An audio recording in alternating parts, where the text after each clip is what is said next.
전 세계가 갑자기 이곳을 밀어주기 시작했는데 또 요것도 한번 얘기해 보겠습니다. 여러분들 그 폭염 있잖아요. 미국에 폭염이 아직도 이어지고 있다고 하더라고요. 저는 이제 다 끝난 얘기인 줄 알았는데 요거 폭염이 이어져서 지금 비상경보까지 발령했다고 합니다. 미국의 어떤 주들은. 저 이거 잘못 본 줄 알았는데 혹시 미국에 지금 현지에 계신 분들 계신가요? 53도래요. 저 잘못 본 줄 알았거든요. 여기 지금 이 빨간색으로 표시된 건 미국 40도. 전 이거 단위가 잘못된 줄 알았어요. 섭씨, 화씨를 제가 잘못 본 줄 알았는데 지금 미국의 이 남쪽 지역이 무슨 불닭 소스 마냥 매운맛으로 표현된 이쪽이 53도, 캘리포니아 이쪽에 남부 쪽에 관광지 데스밸리 국립공원은 53도를 기록해가지고 9월 1일 기준으로 53도면 사람이 나와서 걸을 수 있나요? 한 번도 저는 태어나서 겪어보지 못한 날씨여가지고 뭐 이렇게 파라솔 들고 다니시는 분도 계시고 너무 더우니까 지금 폭염 경보로 난리인데 여기 캘리포니아 주지사가 오죽하면은 지금 미국의 폭염 때문에 경보까지 울리면서 전기가 부족해지니까 역시 비슷합니다. 지난주에도 제가 중국도 가뭄 폭염 오면서 수력 발전 부족하니까 물 부족하니까 전기가 난리 났다고 했는데 캘리포니아도 똑같이 전기차 충전 좀 자제해달라. 그래서 오후 4시부터 뭐 9시까지만 충전을 해달라고 했대요. 그래서 비상 걸렸는데 지금 돌아오는 주까지 계속 비상이 이어질 것 같다고 하거든요. 그래서 전기차 충전 자제해달라고 하는데 하필 또 캘리포니아가 아이러니하게도 신재생의 성지라고 불립니다. 그러니까 신재생의 엄청 친화적인 주고 그래서 지금 역풍을 맞았다는 얘기도 있어요. 다른 주에 비해서 대응이 좀 안 된다. 뭔 얘기인지 한번 보면은 보시면 미국 경제규모 1위, 뉴욕보다 더 경제규모 큽니다. 1위고 인구도 많고 근데 이 캘리포니아가 일주일 전만 해도 불과 일주일 전에 내연기관 신차 판매를 완전히 금지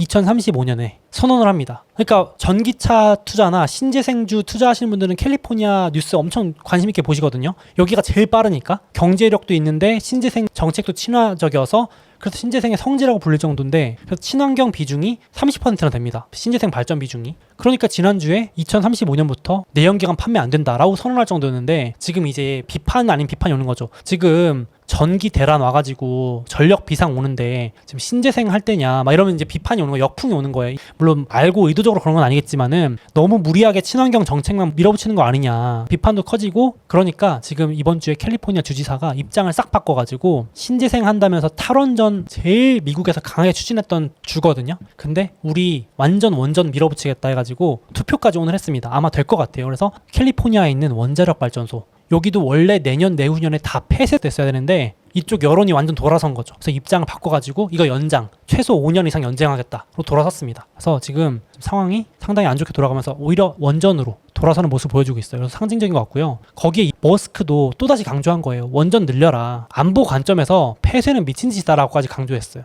여기 써있는 거 보시면 국가들은 원전 늘려야 된다. 국가 안보 차원에서도 폐쇄는 미친 짓이다. 이렇게 얘기했고요. 오죽하면 지난달에는 7월 달에는요. 하도 비난이 많으니까 그러면 내가 고방사능 지역에서 재배한 음식 먹는 거 TV로 생중계할게. 그렇게 원전 위험하면 내가 한번 할게. 하는 거예요. 하도 이 원전에 대해서 비난하는 사람들이 많으니까 올해 초에도 자연재해, 그러니까 후쿠시마 같은 혹은 과거 체르노빌 같은 그런 위험만 없으면 가장 빠르게 에너지를 생산할 수 있는 수단이 원전인데 나는 이걸 폐쇄하는 걸 이해할 수 없다. 이런 식으로 계속 원전 지지 선언을 해왔던 사람인데 이번 주에도 또 얘기를 한 거죠. 그러니까 지금 미국에서도 다시 원전 옹호, 친화 여론이 엄청나게 커지고 있습니다. 그게 느껴지더라고요.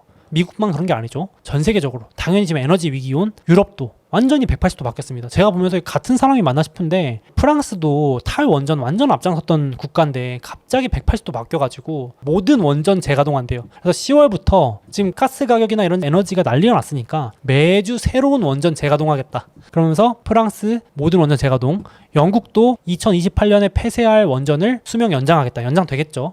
독일, 지금 제일 심각한 독일도 폐기 예정이었던 원전 수명 연장 검토 다 같게 돌아서고 있습니다. 그래서 월스트리트저널에서 이번 주에 특집 기사를 길게 냈어요. 제가 읽어보니까 서방 국가들의 이런 완전 180도 뒤집힌 정책 덕분에 원자력 발전에 새로운 숨결이 들어왔다. 이렇게까지 표현하더라고요. 그러니까 신르네상스 부활이다라는 얘기가 나올 정도로. 그래서 사실 한국에도 이미 요즘에 한국의 증시 테마가 태조 이방원인 거 아세요? 태조 이방원? 태양광, 조선, 2차전지, 방산, 원자력. 여기 원자력 들어있네요. 마지막에 태조 이방원. 한국은 참 말 만드는 거 이런 거 잘하잖아요. 원전 주목받고 있는데 워낙 빠른 나라니까 전 세계적인 이 180도 유턴 정책이 이게 단기적으로 끝날 것 같지가 않습니다. 그래서 관심 한번 가져봐야 될 것 같아요. 계속 얘기 나올 것 같습니다. 이거는. 거기다가 제가 지난주에 잠깐 언급도 드렸는데 원전 하면은 일본은 치를 떨었죠. 정말 큰 사건이 있었잖아요. 2011년 3월에 후쿠시마 원전이 터지면서 지진으로 인해서 그 이후에 치를 떨었기 때문에 일본에 있던 원전 54기를 전원 작동 중지 폐쇄시킬 정도로 그 이후에 지금 일본에서 원전 비중은 전체 에너지 발전 비중의 4%밖에 안 됩니다. 10년 전만 해도 후쿠시마 사건 터지기 전만 해도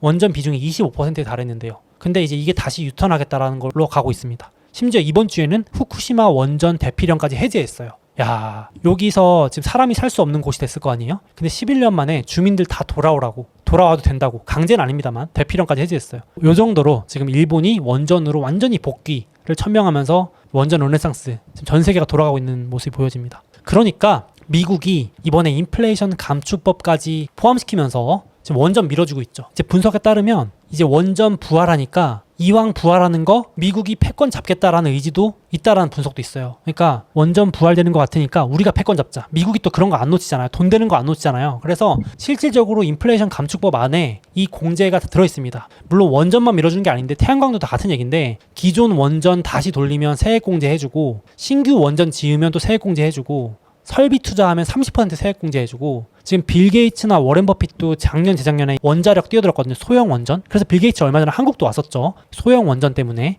그래서 SK가 투자한 테라파워 이런 걸 협력해가지고 또 하기도 하잖아요. 차세대 원전 만들면 10년 세액 공제 해줄게. 이런 거를 법안으로 다 넣어놨습니다. 그래서 요거 이제 패권이 미국이 잡겠다. 왜냐면 이렇게 지원해주면 수익성이 나오기 때문에 투자자들이 뛰어들거든요. 지금은 셰일가스나 원유 이런 거에 비해서 수익성이 안 나왔는데 여태까지는 이렇게 도와주면 나라에서 밀어주면 수익성 단가가 맞기 때문에 지금 요 원전 관련 원자재인 우라늄 있잖아요. 이런 것들이 다 러시아에서 수입해 온대요. 그래서 미국에는 우라늄이 있어도 채산성이 안 맞아가지고 돈이 안 돼가지고 안 만들었는데 채굴을 안 했는데 요거 때문에 지금 미국에서도 원전 붐이 다시 일어나고 있다고 합니다. 전 세계적으로 붐이 일어나는데 어디가 패권 잡을지도 중요하고 이 규모가 다시 커진다는 것도 되게 중요한 포인트 같아요.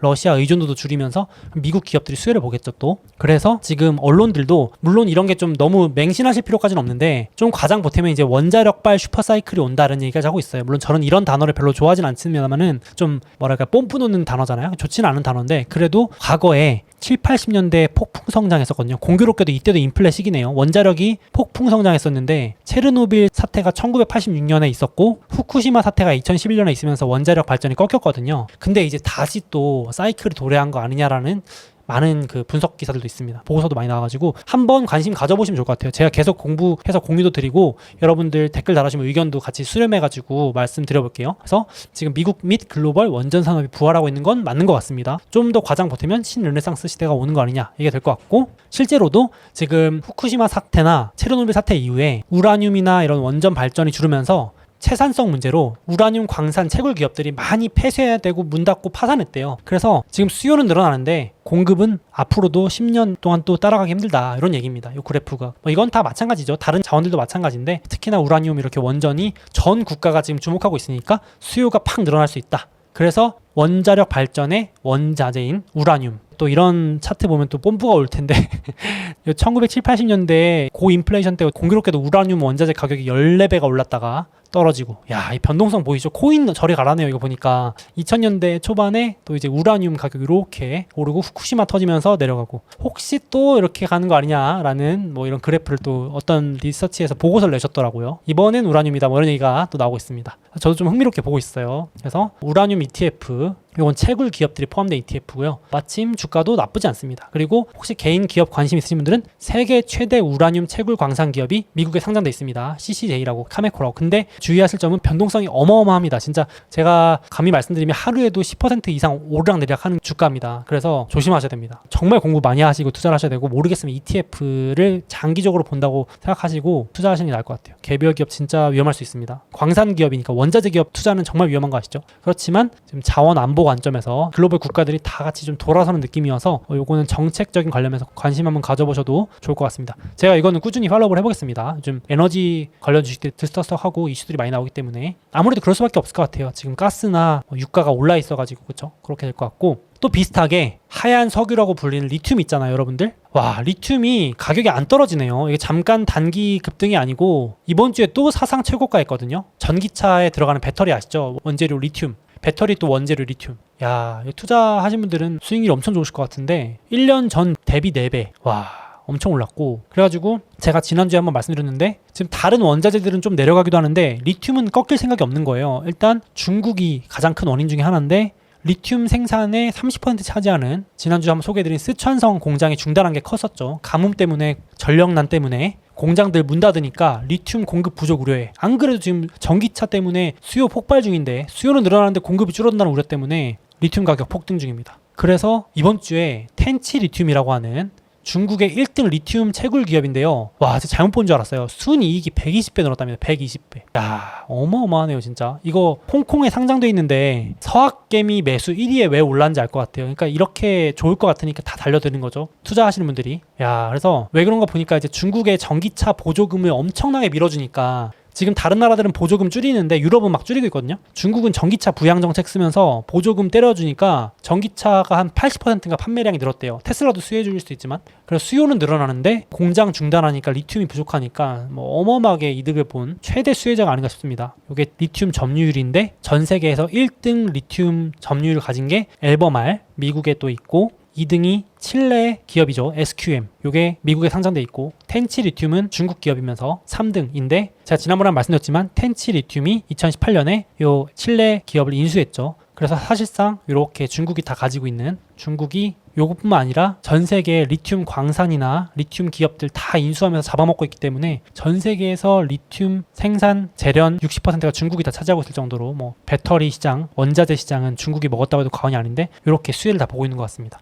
그래서 관심 한번 가져보시면 좋을 것 같고, 거기다가 하나 더 있죠. 작년 말에 전 세계에서 리튬을 가장 많이 매장하고 있는, 보유하고 있는 나라 칠레죠. 칠레에서 35세 대통령이 당선된 거 아시나요? 작년에. 그래서 올해 취임식 했거든요. 역대 최고로 나이가 어려요. 35세. 와, 87년생인가? 엄청 어리죠. 35세 대통령이 당선되고 나서 제일 공약으로 내세워서 밀고 있는 게 리튬 국유화. 나라에 리튬이 너무 많으니까 돈이 되잖아요. 너도나도 원하니까 리튬 광산 국유화 추진을 해가지고 이번 달에 투표합니다. 만약에 투표 통과하면요, 이제 나라에서 공급 통제하는 거예요. 전형적으로 자원 무기화하는 거죠. 그래서 지금 리튬 가격이 더 오르는 것도 있답니다. 리튬 확보가 어려워지니까 지금 전기차 기업들, 배터리 기업들도 비상 걸려가지고, 물론 다 대책을 세우고 있겠지만 이런 이슈도 있습니다. 그래서 자원 보유국, 리튬 보유 국가에서 자원을 무기화하면서 공급을 중단하려는 움직임 때문에 더 그런 것도 있다. 그래서 지금 증시가 많이 빠지는 와중에도 리튬 관련 주식들인 앨범알이나 SQM, 아까 보여드린 전 세계 1, 2등 하는 이런 기업들은 주가가 잘 안 빠지고 있습니다. 그래서 물론 지금 추천드리는 건 아닌데 결국은 지금 전기차 수요 늘어나는 거는 명확한 일이니까 이 전기차 원자재인 리튬 관련주들도 계속 관심 한번 가져보셔도 좋을 것 같아요. 조금 리스크는 있습니다. 제가 말씀드리지만 원자재 관련주는 아까 원전도 말씀드렸지만 변동성이 매우 크다. 그래서 공부를 많이 같이 해야 됩니다. 주가 변동폭이 매우 크다. 투자해보시면 느끼시겠지만 애플 투자하시다가 이런 거 투자하시면 변동성이 화들짝 놀라실 수 있습니다. 하루에 몇십 %씩 움직일 수도 있습니다. 그래서 그럼에도 불구하고 이 리튬 관련 또 에너지 자원 전쟁 이슈는 계속될 것 같다. 그래서 관심 한번 가져보셔야 될 것 같고요. 그래서 그런지 이번 주에 테슬라가 루머가 하나 떴는데 다음 공장은 캐나다가 될 것 같다는 얘기가 나오는 거예요. 근데 그 이유가 자원 때문이랍니다. 그 이유가 가장 크다고 해요. 지난달에 고위 관계자들이 이미 캐나다 지역 한번 돌아보고 갔대요. 그래서 봤더니 그 공장 부지가 자원 조달이 용이하답니다. 캐나다에 니켈이나 이런 리튬 광산들도 많고 협력사들도 많이 위치하고 있으니까, 캐나다가 또 자원 강국이잖아요. 그러니까 다음 부지로 낙점 딱 좋다. 그래서 테슬라랑 협력하는 니켈 기업이 발레라고 있거든요. 이거 미국에도 상장돼 있습니다. 이 공장도 근처에 있고, 그래서 지금 캐나다 측에 로비도 이미 한 개 정황이 포착됐대요. 공식 인증은 아닌데 6번째 테슬라의 기가 팩토리는 아마도 캐나다가 될 가능성이 높다. 그래서 지금 테슬라 포함해서 전 세계 전기차 기업들, 자동차 기업들이 자원 확보 전쟁에 좀 올인하고 있는 것 같습니다. 원자재 리튬이 있어야 자동차를 만들든지 말든지 하니까 참 그런 것 같아요. 지금 비상인 것 같습니다. 그래서 여기도 보시면 광산에 눈독 들이는 차 기업, 자동차 기업들이 지금 자동차 기술 개발할 때가 아니고 원자재가 없어서 못 만드니까 하도 원자재 구하는 게 어렵고 비싸고 하니까 차라리 인수하자 이렇게 가는 거예요. 그래서 지금 폭스바겐과 벤츠도 독일 기업이잖아요. 지난주에 캐나다 가가지고 광물 좀 안정적으로 공급해 주시오 하면서 협의도 체결했죠. 그래서 요즘 국가에선 캐나다가 제일 뜨고 있대요. 또 이제 자원을 많이 갖고 있으니까. 그래서 폭스바겐은 아예 캐나다에 있는 리튬 광산 인수를 검토 중. 스텔란티스라고 하는 자동차 그룹이 있거든요. 거기도 독일에 있는 리튬 광산을 또 8% 지분 인수했대요. 그러니까 이런 식으로 지금 자동차 기업들이 원자재 확보 비싸지니까 리튬 전쟁, 니켈 뭐 이런 것들 대란인 것 같습니다. 그래서 당분간은 이 수요가 더 공급보다 커가지고 가격 비싼 게 쉽게 안 꺾이지 않을까 또 또 싶은데 한번 지켜봐야 될 것 같습니다. 거기다가 인플레이션 감축법도 한몫을 했죠. 미국이 인플레이션 감축법 적용해가지고 앞으로 여러분들도 그 투자하시면서 많이 들어보셨겠지만 배터리 원료가 되는 광물들 무조건 40% 나중에 80%까지 미국이나 미국과 계약 체결한 나라에서 만들어져야 되니까 이제 아예 캐나다나 미국 FTA 체결된 나라의 그 광산 기업들을 계속 잡아먹거나 관심을 갖는 것 같아요. 그래서 요런 리튬 광산 기업들, 미국에 있는 엘버말이나 당연히 중국에 있는 리튬 기업들도 다 관심 많이 받겠죠. 중국에서도 몸값이 올라가니까. 그리고 원자재 보유한 기업들, 원자재를 안정적으로 확보한 자동차 기업들이 또 살아남을 것 같아요. 조그만 스타트업들은 죄송한데 배터리를 구할 수가 없습니다 하면서 진짜 망할 수도 있는 정도 아닌가. 그래서 지금 인플레이션 감축법까지 따라왔기 때문에 안 그래도 전기차 시장 난리인데 이 두 가지 때문에 원자재들이 계속 또 관심을 가질 것 같습니다. 그래서 자원 부국 캐나다 인기도 높아진대요. 요즘 캐나다가 가장 또 행복하다고 하네요. 참 이게 돌고 도는 것 같아요. 언제는 원자재 자원 많은 나라 관심도 없었는데 참 인플레이션 시기 오니까 이렇게 또 자원을 가진 나라가 돈도 많이 벌고 호황기를 맞는 사이클이 오네요. 그래서 전략 자원들 가진 나라나 확보한 기업들 관심도 꾸준히 가져야 될 것 같습니다. 저도 리튬 전기차는 중장기적으로도 괜찮고 원전, 앞서 소개해드린 원자력 쪽도 계속 지켜보려고요. 혹시 이미 투자를 많이 하신 분들도 계실 것 같고 공부도 많이 하신 분도 계실 것 같은데 저도 한번 공부해서 공유를 많이 들어보겠습니다. 중장기적으로 계속 얘기 나올 것 같아요. 특히 원자력과 전기차 이런 거 신재생 참고하시면 좋겠습니다. 그래서 제가 앞에 캘리포니아는 폭염의 가뭄이라는데 또 이번 주에 미시시피 쪽은 물난리에 홍수가 와서 또 날리고 참 이게 기후 변화가 참 여러모로 또 미국에도 영향을 미치면서 그런 것 같습니다. 어느 쪽은 가뭄이고 어느 쪽은 홍수가 나서 날리고 참 이게 그러네요. 당분간 좀 이렇게 혼란스러운 장세가 좀 이어질 것 같고 날씨 때문에도 그렇고 그래서 목요일은 연준 의장 발언, 금요일은 한국은 휴장이고 추석이고 즐거운 추석도 되시길 바라겠고요. 또 에너지 장관 긴급 회의 있습니다. 그리고 먼슬리 캘린더 참고하시라고 넣어뒀습니다.